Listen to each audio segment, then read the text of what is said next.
They had been told to report to the main gate at the Rhodesian African Rifles Barracks at Balla-Balla at 8 a.m. And at 5:02 the first appeared.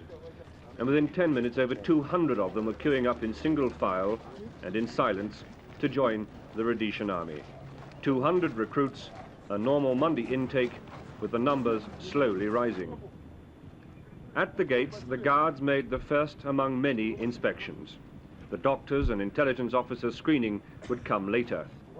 The guards were looking at their shoulders for hard skin or bruising, evidence that they had at some time been carrying guns for another army, and they looked for bullet or shrapnel wounds, evidence that they'd been involved in an armed skirmish. I asked them why they wanted to join, and I got the stock replies. Want to fight for my country, revenge my family's death, even I'm out of work and I want a job. But it would be hard, with cameras and army officers watching, to know exactly why suddenly they wanted to become Rhodesian soldiers. Within 2 weeks, they will look like this, recruits already into their arms drill. The demands this war is making on white Rhodesians is the reason why the army has pruned its training program, pushing a man through a course in 3 months that once took 6. In this one camp, 100 men a week are becoming infantrymen. That's 2,500 since last August. This rush of black soldiers, the army says, has nothing to do with Prime Minister Smith's internal settlement and the prospect of a black government and a Zimbabwe national army.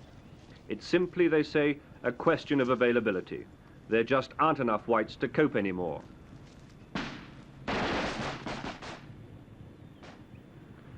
Major Peter Morris is the commanding officer here, and I asked him if he wasn't worried about infiltration, nationalist guerrillas slipping in as novice recruits. Conceived ideas when he arrives, even if he had, for example, let's take the worst case, undergone terrorist training, which is 2 weeks approximately in duration from some pretty mediocre sort of instructors.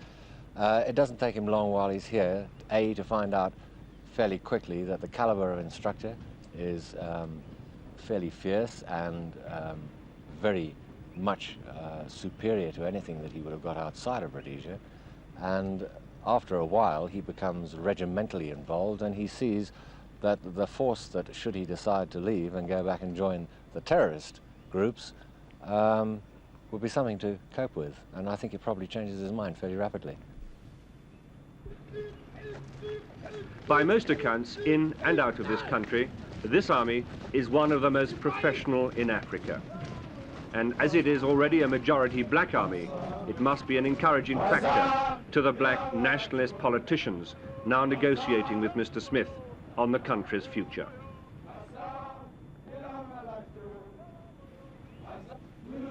Michael Nicholson, News at 10, Balla-Balla.